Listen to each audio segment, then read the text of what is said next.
Okay, we'll start with the Nokra mantra. Om Namo Arihantanam. Om Namo Sitanam. Om Namo Ayariyanam. Om Namo Vachayanam. Namo Loe Savasabunam. Eso Panchanamo Karo. Sava Pavapanasano. Mangalancha Sarvesim. Paramam Havai Mangalam. Paramam Havai Mangalam. Thank you everybody for coming today. One of the things that amazed me when I became a father was the realization that kids don't know how to sleep. In the womb, they have no problem. They sleep whenever they want, there's not a problem. But once they're born, it's a big problem because you have to help them get to sleep. So in that same vein, we don't inherently know how to relax. And no one teaches us, right? No, a teacher doesn't teach you, the parent doesn't teach you, a guru won't teach you. I mean, I bet most people here don't know how to relax apart from kind of a general or abstract idea. But what's the point in learning how to relax? And what does it have to do with Jainism? Hey, come on in. Today we're going to learn how to relax. What's the point of learning how to relax, and what does it have to do with Jainism? Well, when you're confident in your ability to relax, you can take on more stressful experiences, right? You know you have that in your back pocket. Whenever the stressful experience is done, you're sure you can relax. And you can also go through your life without anger, ego, deceit, and greed, and especially anger, right? And also, the most important thing, you can perform more nidra and samvara when you know how to relax. Also, when you're more relaxed in your life, you can make decisions based on your long-term interest rather than your short-term interest, which is always good. So the first thing to examine when we're talking about relaxation is what in your life is interfering with your ability to relax. Usually it's work, you don't feel comfortable at home, or if you have money problems, right? Sometimes it's disorganization. Like a lot of times if my desk is messy, then that I can't focus, right? Because I have things kind of getting my attention and then if your house is messy, the same thing. But I don't think that's really the problem. I think in the back of our mind, we all know what's causing us not to relax. It's just that we can't do much about it, right? So a lot of time it's work for everybody. Sorry about that. So I don't think that's the first step, but I think everybody has done that first step. I think if you can't relax, I think you know what the problem is. So the next step is to see if stress has become a habit in your life. So you can become addicted to bad things, we all know. And you can become addicted to stress. You can become addicted to that constantly needing to do things. And if you take that stress out, sometimes you have withdrawal symptoms. Just like if you're on steroids and you stop taking steroids, you have withdrawal symptoms, you become irritable, changes in your body and mood swings. So it's a problem if you're addicted to stress. And that's not even, sometimes that manifests as an addiction to productivity. Hey, come on in. We're learning how to relax today. So sometimes that's an addiction to productivity if you feel like you constantly need to be getting things done because you realize how precious your time is. And that's something I've been trying to tell you throughout, that your time is very precious.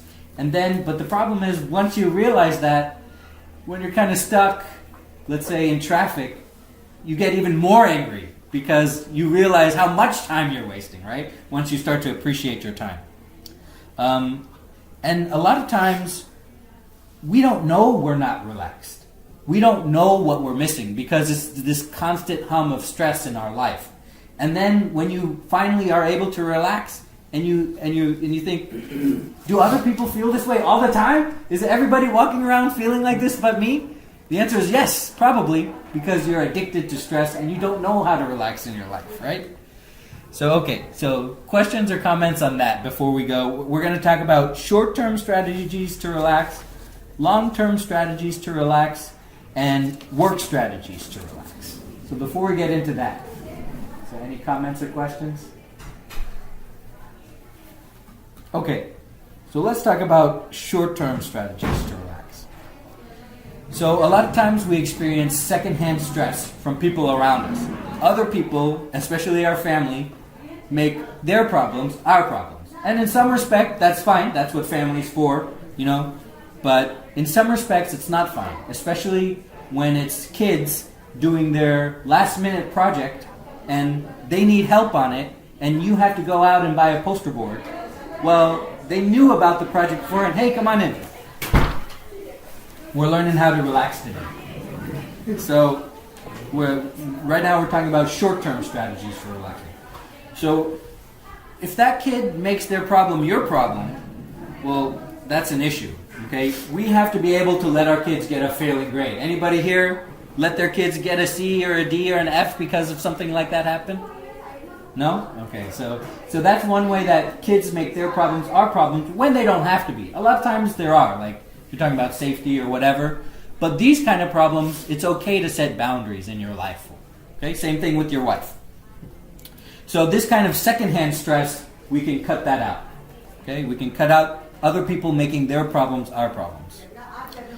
A second strategy for short-term relaxation is keeping a journal. Sometimes it helps to write it down. What my list is my to-do list. Like, my to-do list is sacred, and if I write something down, I can forget about it until I look at my to-do list, right? So if you don't have that, try to get that. That's kind of my journal. I don't write my feelings down in paper because I'm trying to kill all my feelings, right? So if you schedule time to think about things, if you give yourself 10 to 15 minutes to think about whatever the problem is, a lot of times we're so busy, we expect kind of the answers to come to us as we're thinking about a problem. We don't schedule time to think about a problem. You can even schedule 5 or 10 minutes, even just when I'm getting ready. A lot of times I'll be like, oh, I don't have a topic for Dad's class this week. I'm not going to turn on the radio in the car on my way to work. I'm going to think about that on my way to work, right? So if you, and the commute is one thing that I stress that, because I got a big commute, right? So if you have one also, then use that time to think about something that you want to. Okay, make sure you're taking care of the 3 pillars of health. The 3 pillars of health are nutrition, exercise, and sleep.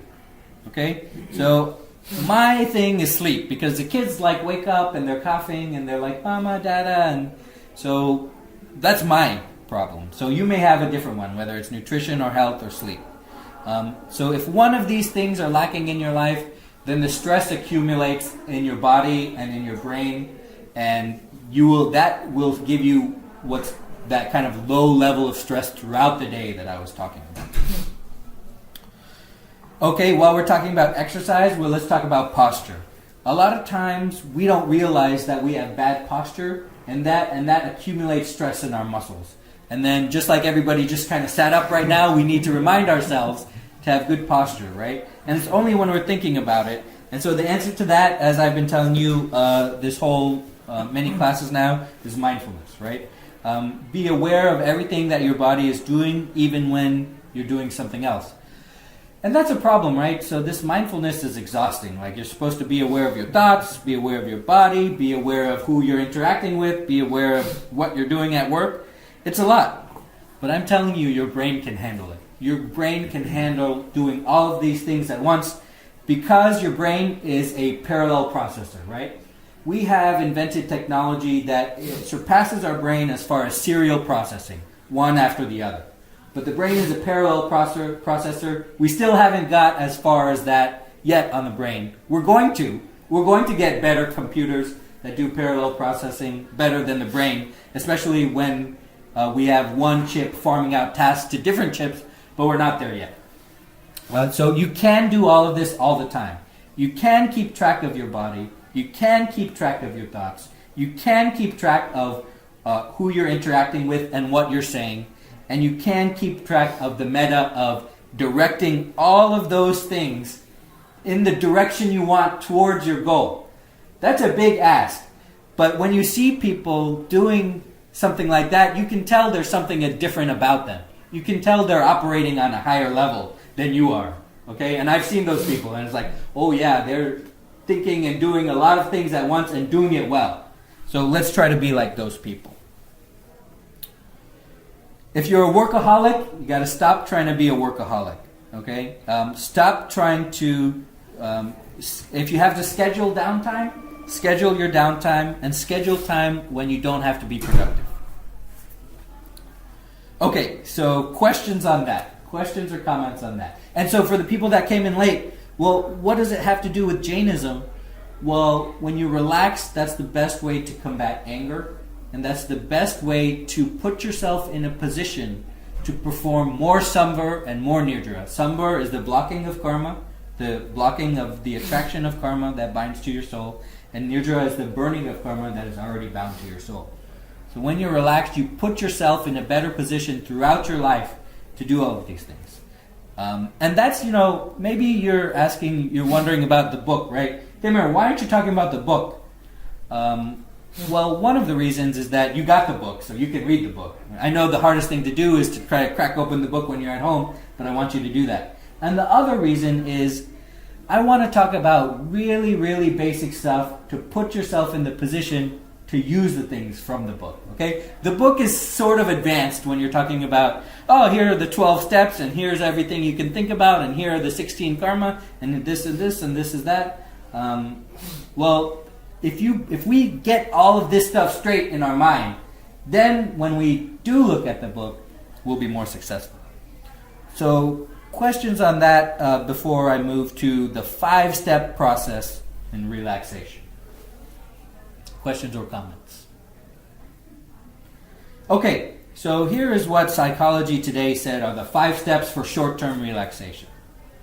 First, orient yourself. Where am I and what am I doing and what's going on? Like, I'm in my office, it's 4 o'clock, I'm about to do this, but I need to do this to relax. Orient yourself in the world, okay?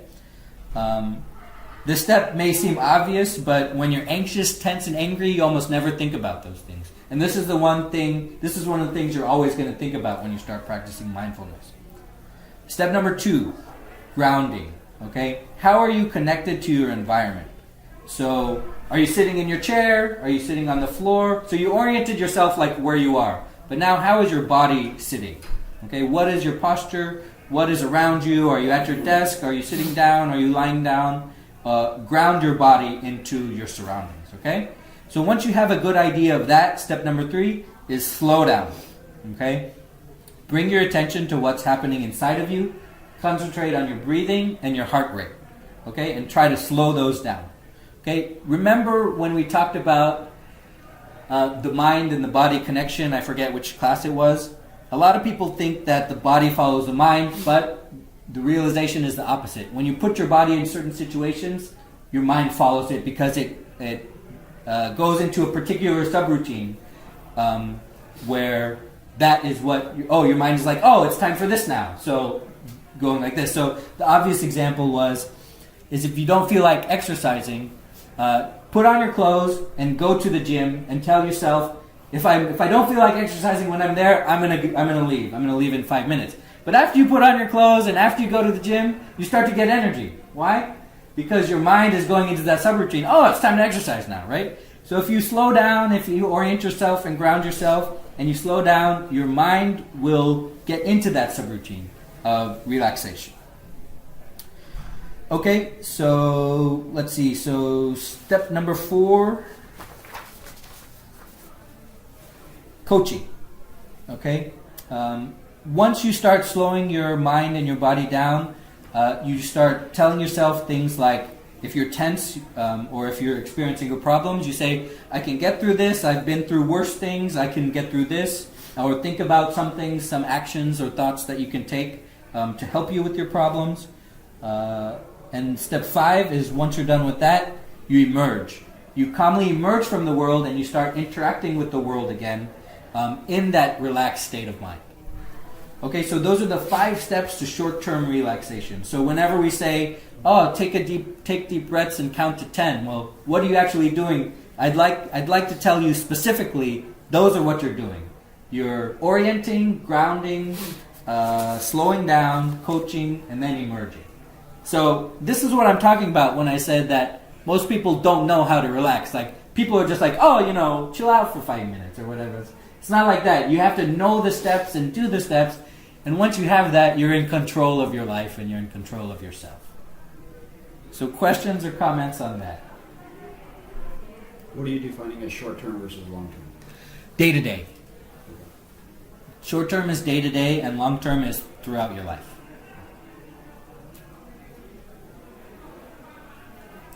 Okay, so let's talk about relaxation strategies for work. Okay, so we're at work. So just like I told you, most people don't know about the specific steps to relaxing. Most people don't know how to take a break at work.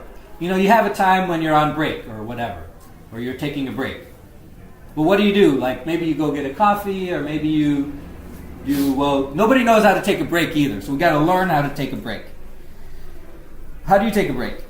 Okay, first you need to be comfortable doing nothing. Some people take a break by reading the news on their computer. Okay, that's not a break. Okay, you got to be comfortable doing nothing. And be comfortable looking like you're zoning out because you're at a break. If you got a window, look out your window and don't do anything. Or kind of do what we talked about, our 5 steps for relaxing, right? So maybe you have to leave your building and go downstairs, or maybe you have to sit on a bench if you have an area you can do that. So you got to be comfortable doing nothing. You can get a glass of water, that helps. That way it doesn't look like you're falling asleep or something. If somebody looks at you, oh, he's having a cup of water on a bench, that's a break, right? So you don't look like you're zoning out or whatever. So how do you guys take breaks? At work? Yes. It doesn't happen. No breaks, okay.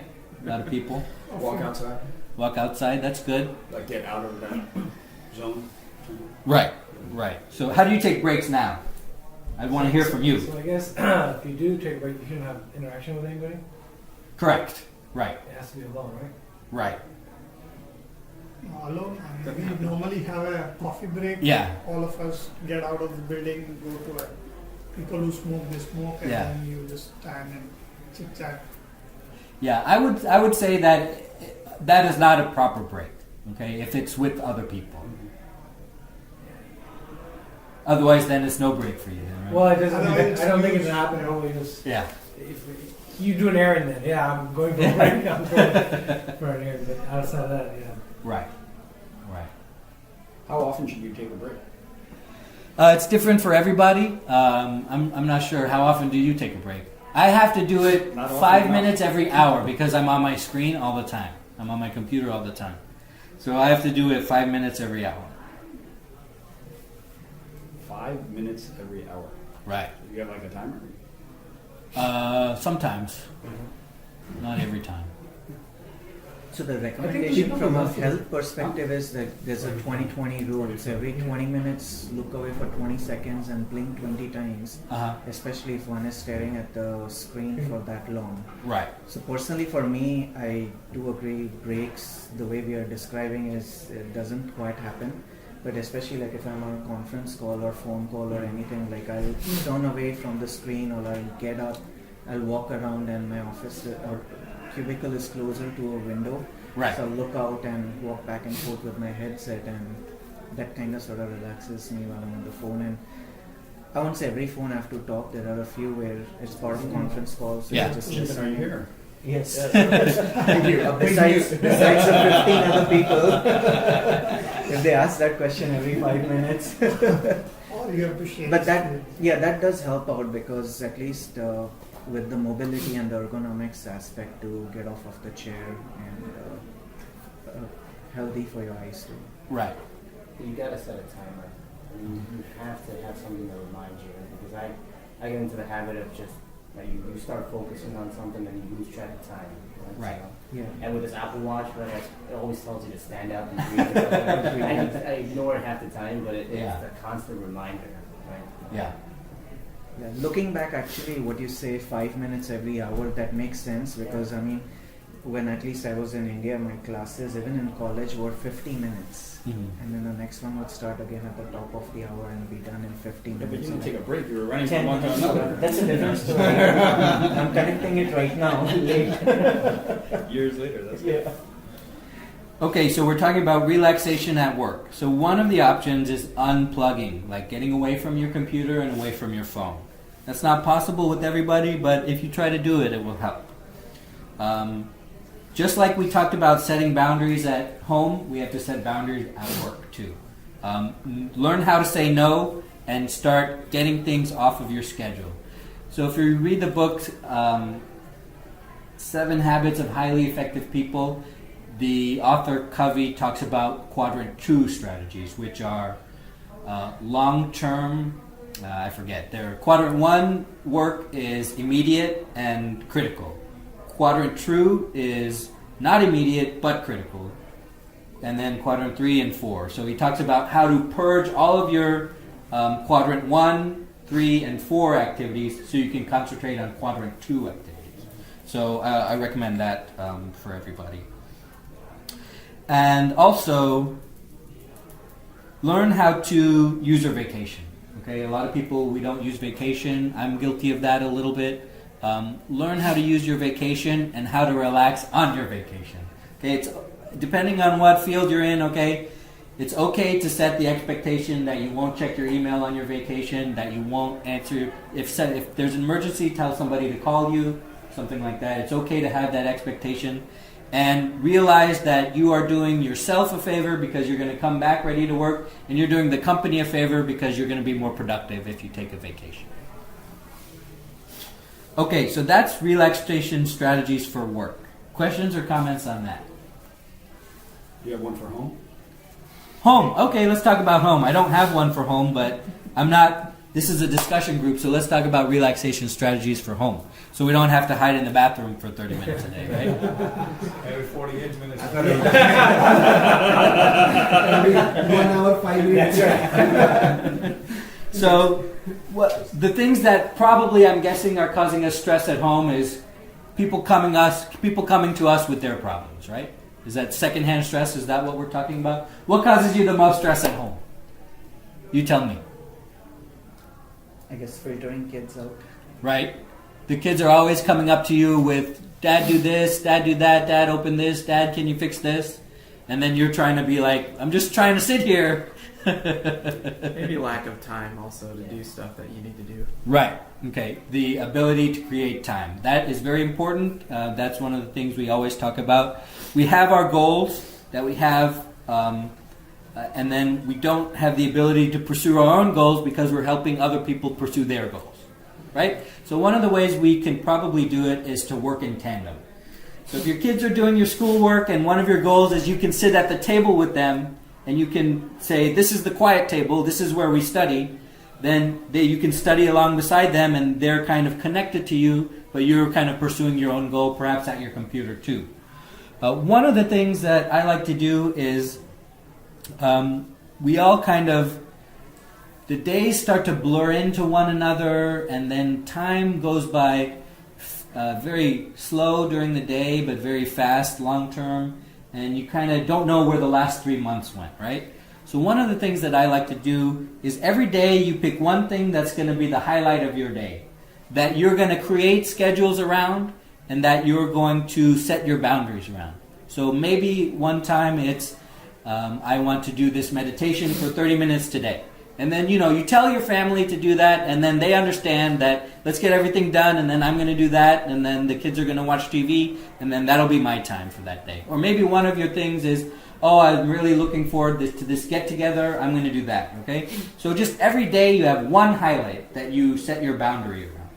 And people understand that, and I think that your family understands that as well, especially if they have their own highlight. They're like, Dad's going to do that. Then Dad's going to do his exercise. Then I'm going to look at this book that I wanted to do, or I'm going to be in the same room and do that. So that's one way you can do that. What other kind of stresses do you guys have at home? So one of the weekend strategy we used to do is organize the house, right? Right. And it becomes a mess during the weekdays, and first thing we do is, okay, let's everybody chip in, do this. Everybody wants to relax on the weekend, nobody wants to do that part, right? So what we started doing is every night we do a 5 to 7 minutes walk with the kids, Uh-huh. and each one picks up their stuff. Even if it's simple pencil or eraser, you don't pick it for them. Right. You do it, let them do it, and in 3 months' time, you can see the difference that you don't have to spend that time at all in the weekend. Right. So spend every day a few minutes to do what you want to do on the weekend. Then I think it can help you create some time on the weekend. Right. Right. So far, we have been successful not to schedule any kids' activities over the weekend Oh, So okay. that's correct. to the best of our abilities, besides birthday parties and Uh-huh. functions or events. So that helps at least over the weekend, Saturdays and Sundays. See, my kids, if we have unstructured free time, they go crazy. Yeah. That's Like, what I was- if I just say, now's your time to do what you want, go to your room or go do this, anything but looking at the screen, go play with your dolls or go upstairs and do this, or now's your free time. Then they go crazy and they cling to us and they want us to schedule it. So we're trying to work with them to be like, your free time is precious. Remember all that stuff you were complaining about you wanted to do, now's the time you can do it, and then they don't understand, right? So Organization is a good idea. I like that. We spend a lot of time with that. any other stresses we have at home? I think you can combine to-do lists, yours and your family's in the one. Mm-hmm. If I have my own, my wife has her own, kids have their own, sometimes that clashes more than have a sit down session and come up with the most. You can put all things on the list, but you do prioritize that. Without prioritizing, make it what is critical, what is non-critical. Right. Because you may have a list which is 3 pages long, but you can't do everything at the same time. So Right. it needs to be a joint effort to do it. And if you combine the list, all your family members, then everybody works in the same direction. It doesn't work every time, but I think we have seen that is a more, you can cover more items if you all know who's supposed to do what Right. at the same time. So you're like a team, and Like a you're team, yeah. working towards a common goal. And Right. people love to be part of the team, and your family loves to be Right. part of the team and working together, because that's how we grew up as cavemen, right? Is we were all part of the same team, and we were in life and death situations constantly, and that made us closer together as part of the same group. So one particular stress in our family is, you brought up the nutrition. So what are we going to be eating during the week? Right. That's very So getting the groceries targeted for those specific meals, making sure everyone's happy with the particular meals on the menu. So one thing we've started doing is we have like a little menu board that we come up for the entire week. I'm sure a lot of you guys do this. But we have our kids participate in it. Like, hey, But what do you guys happens want? when they don't want what they decided? That's right. Yeah, I told you I wanted that on Monday, but I don't want that now. We want a quesadilla. We just didn't have cheese. Those things happen all the time, and that does cause a lot of stress. But at least the organization Yeah, part of that does absolutely. help a lot. Right. You know But what? yeah, My kids, there are certain things I don't like. They find out what day I'm not there. I'm traveling, Yeah. and they'll plug that in on that day. So they're like, "Oh, Dad's not here. We can have this, right?" They're like, and sometimes they're happy. strategize. Yeah, they strategize That about it, actually right, does. But the whole grocery shopping becomes a lot easier. right. That's absolutely true. And not only that, but when you get really good, it's the same box that was like at some point in time. So the grocery list is just like you're just putting in things in boxes then, right? It's like, hey, we're gonna have this day, and you already know what you need for it, right? Right. Because you've had it 2 weeks ago or whatever. We've had a lot of success with the grocery shopping app that you can share between two people's phones, so that that allows us to, if I see something's missing, and then I can just write it on the app. I don't even have to tell my wife, right? So we've had a lot of success with that. So if you don't have that, definitely get that. The issue is not having something; it's sometimes having it and then getting it again. Usually in our house, What do you mean by that? We have that item, but we're at the grocery store and it's like, oh, we're having this week, and then when it comes home, it's like, oh, but we have that in the Yeah. pantry already, right? So So let's talk about, so we did relaxation short-term strategies. We did relaxation work strategies. So let's talk about relaxation long-term strategies. So meditation, number 1, deep breathing, visualization, getting a massage, and muscle relaxation. So there's a lot of apps on your phone that can help you do this. If you carve out time in your day, which is the hardest thing to do, but if you carve out time for yourself to do these things, you will find that you have more time, not less time. And it's counterintuitive, but if you spend 30 minutes thinking about your day and what you need to do and prioritizing it, you use your time more effectively and you find out you have more time at the end of the day by taking that time, right? Mindfulness, which I talked to you guys about a bunch, and since we have new people and new class, maybe we'll have another class on mindfulness. I don't think that would be a bad idea. Trying something different. Trying something different and active. Okay, going out of your comfort zone helps you relax, because you can practice putting yourself in uncomfortable situations and relaxing them. That way, you'll learn how to relax throughout your whole life. Okay, it's kind of like when you exercise. Yeah, you're getting a good benefit during your exercise, but you're also getting a good benefit after, right? Because your heart rate becomes lower and like that. So when you learn to relax in a new situation, you're also learning how to relax in your life. It's kind of like that. So you guys need to figure out whether you're an introvert or an extrovert. Introverts gain energy by being alone. That is, they gain, you can maybe think of it like peace of mind, maybe the energy to do something else or do something different, or the energy to pursue your goals. You gain energy by being alone. Okay? By not having other people assault your brain with their yammering. Okay? That is what introverts feel like. Extroverts gain energy by being with other people. They love to be with other people. They love interacting with other people. That stimulates their brain. That gives them new ideas. Introverts get new ideas by thinking about them. Extroverts gain new ideas by being creative with the words that other people say. So you need to figure that out. And when you schedule your time, you can schedule it efficiently and correctly. And that's also how... you also need to figure out whether you're a morning person or a night person. Okay, these things exist. Sometimes maybe you're not an introvert or an extrovert. Sometimes you're maybe in the middle about morning and night, but probably not. You're probably either a morning person or a night person. And that will help you schedule your day. So when you're scheduling your day, a great time to do it is in the shower in the morning. Think about what your highlight is, what your schedule is, what you want to get done, and how to do it. Some of those people go to work early in the morning and they get done more between 7 to 9, then they're going to get done the rest of the day, right? Because the rest of the day they're dealing with interruptions, right? So once you figure these things out, then you can schedule your day to be more effective. Okay? Anybody have any comments or questions about that? Does everybody know whether they're one or the other? And if you don't know, try to figure it out, because that will help you. Because that will make it seem like you're going with your body. You're using your body in the right way. If you do the other things, it feels like you're swimming against the current your whole life. Okay? So as much control as you can get over your life, you need to get control over your life.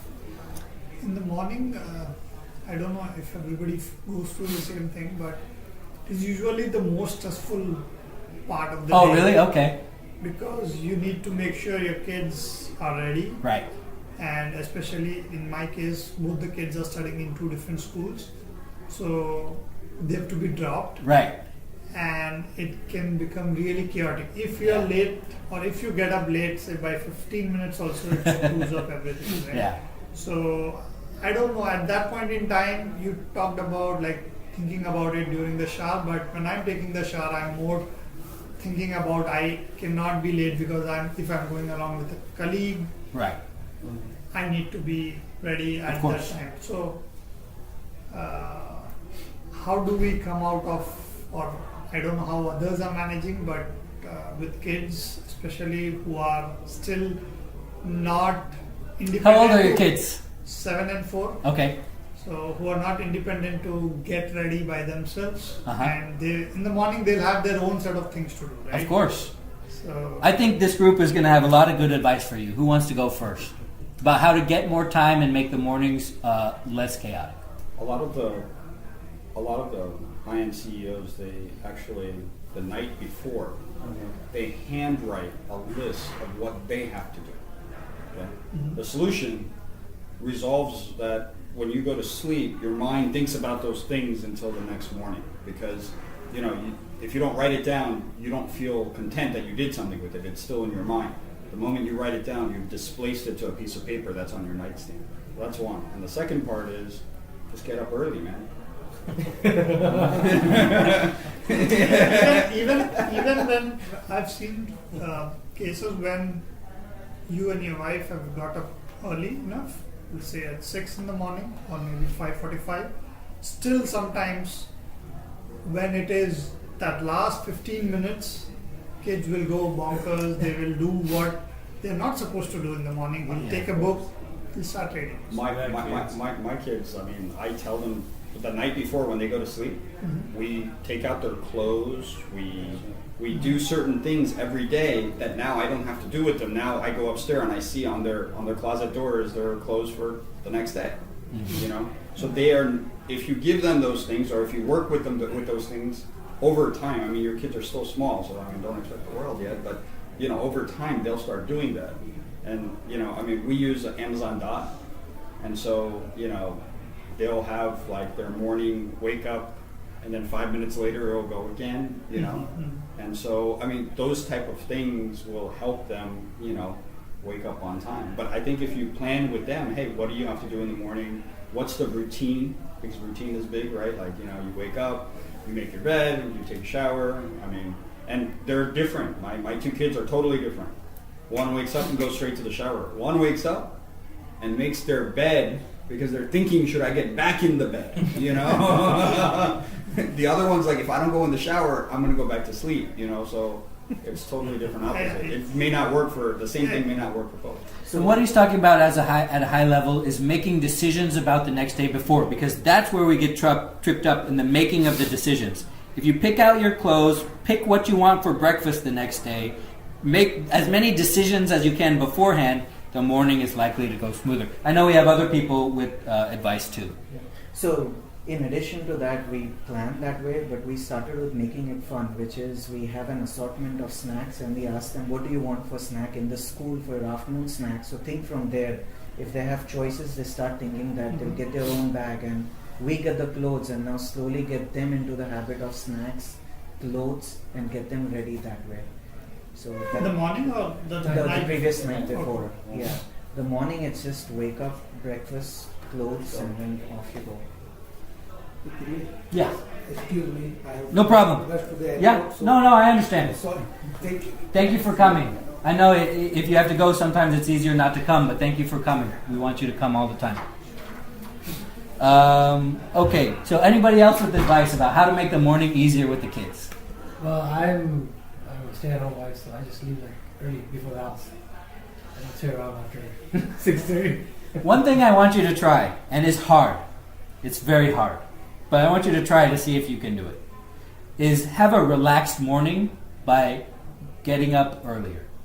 Okay? And what I mean by relax is take it easy. Get up, maybe I'll make coffee, and maybe I'll have, what do you want? Oh, okay, let's do this. And do it for one day and see how it goes, okay? And if you get up an hour earlier, and you think, well, what would be the perfect morning? Well, I would relax, and then I would be nice to my kids, and I wouldn't yell at them. And if they're being fussy, I take them in my arm, and I talk to them for 5 minutes, which we don't have, and nobody has that kind of time, right? But see how you feel then, and see what a relaxed morning feels like. It's very hard, but It changes their whole day too. right. Yeah. And the reason why they go bonkers is because they can see, if they see that something is important to you, then they see that they have power over you, and they see that if they resist here, they can get a rise out of you, and they can maybe get something that they want.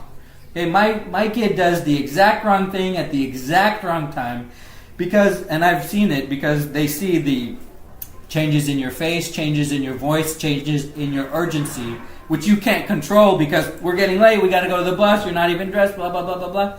And they will choose that moment to bring the whole household to a halt. Okay? So that's what kind of this relaxed morning kind of combats. Yeah, one of the things that's helped me, it just depends on what kind of work you are. Like for me, the stress is with kids and work, where I got to get to work and have all these things to do. So I started waking up an hour earlier some days, with 5 o'clock, make a cup of coffee and do emails for like 30, 45 minutes before the kids wake up. So because for me, it's responding to the urgent emails that's stressing me out to go to work. So when I've done that, then I'm a lot less stressed. Right. If the kids are running a little bit late, but then again, I have to make the adjustment because I'm waking up at 5 instead of 6. Right. But it makes my morning a lot easier. So that I don't do it every day, but I do it some days. That helps. I was gonna also add, I'm in the same boat as you. I have 6 and 3. It's always chaotic in the morning. But I think nobody talked about communication, but just figuring out a good way to communicate within the family members. For us, what's worked is we have little Google devices around the house, and we use our broadcast feature. So like if my son's brushing his teeth and he's like going back to bed, or like I'll broadcast like, "Hey, Ian, are you brushing your teeth?" And it like goes, yeah. And so we use this communication feature on a real-time basis to keep each other in check. Like if I'm taking a shower, he's like, "Daddy, we're getting late. You need to get out of the shower." He'll message me from his room, or things like that. So I think communication, if you can figure out a better way to communicate better, that might make things more efficient too. Okay. I think probably even sharing the responsibility with your spouse, right? Yeah.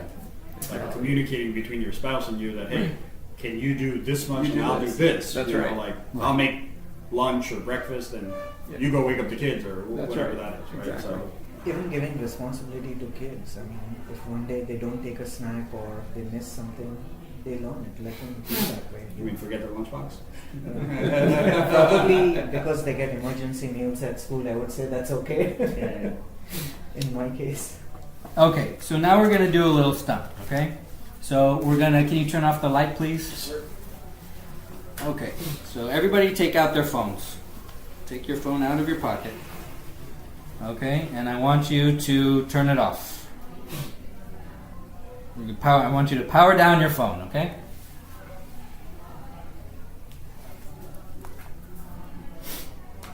Okay, everybody's phone is powered down, all right? So let's take 10 deep breaths, okay?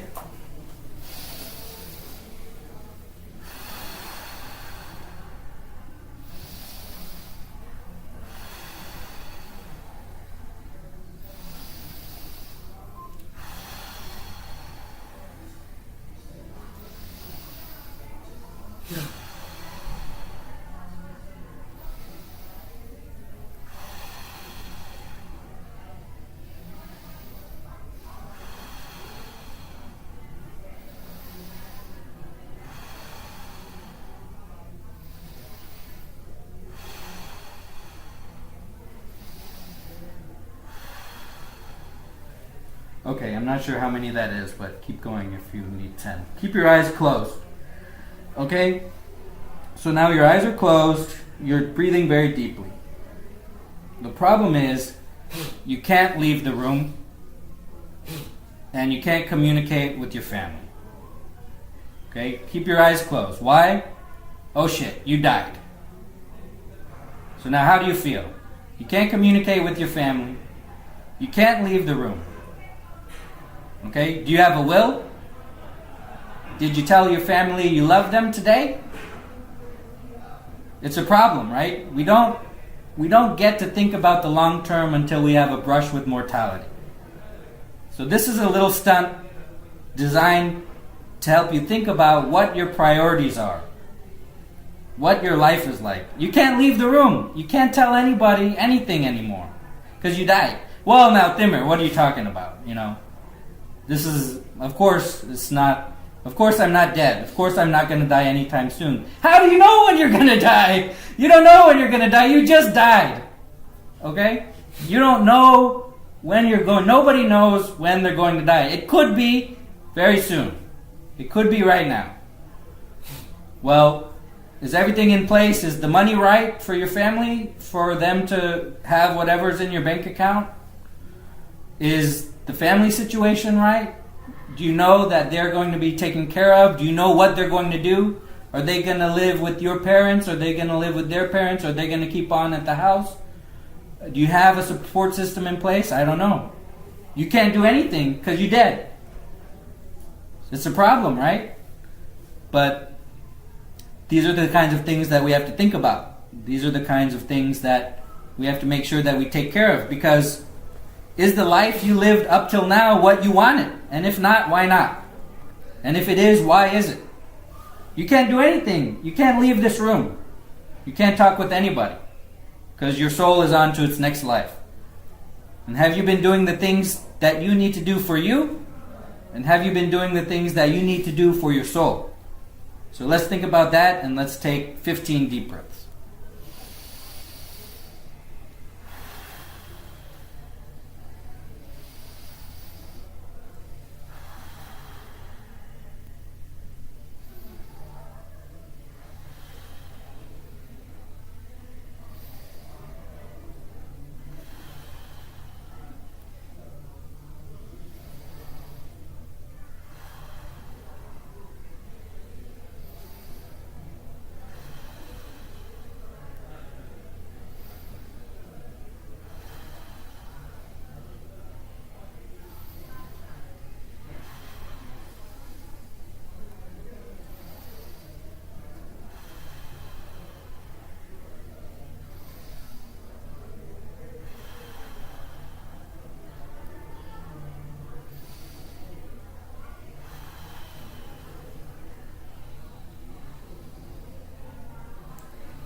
Okay, open your eyes. How did you guys feel about that? Scary. Scary, right? Anybody else? No problem over here? No problem? Great. Why did you have a problem? I was just relaxing. Oh, you were relaxing.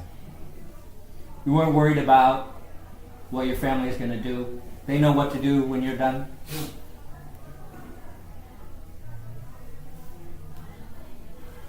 No, I did not think of it. Okay, no problem. Anybody else?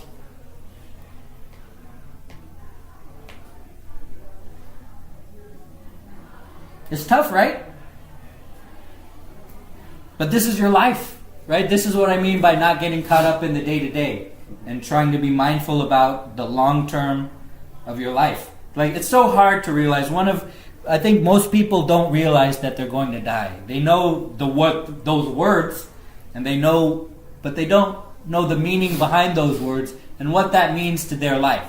And remember, we talked about Jainism is all about learning how to die.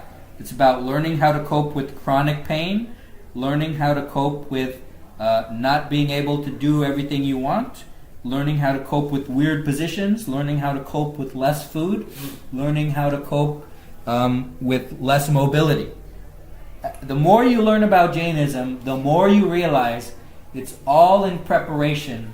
Everything you learn is in preparation for you to die.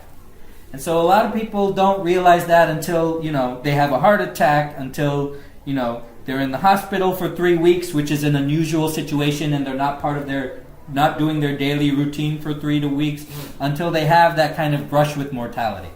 And so one of the things that you want to do is to think about whether everything's in order. And if you have no problem, or like, oh, there's a problem, what is the problem? Let's take care of that now. Any questions or comments about this week? Well, thank you. So, Oh, yeah. One thing that always, particularly for my case, the more you learn, the more you feel guilty about a lot more things. Oh, yeah. Right? For sure. For every little thing you do, Yeah. right or wrong, there is some guilt part about Yeah. it. So how do you cope with that?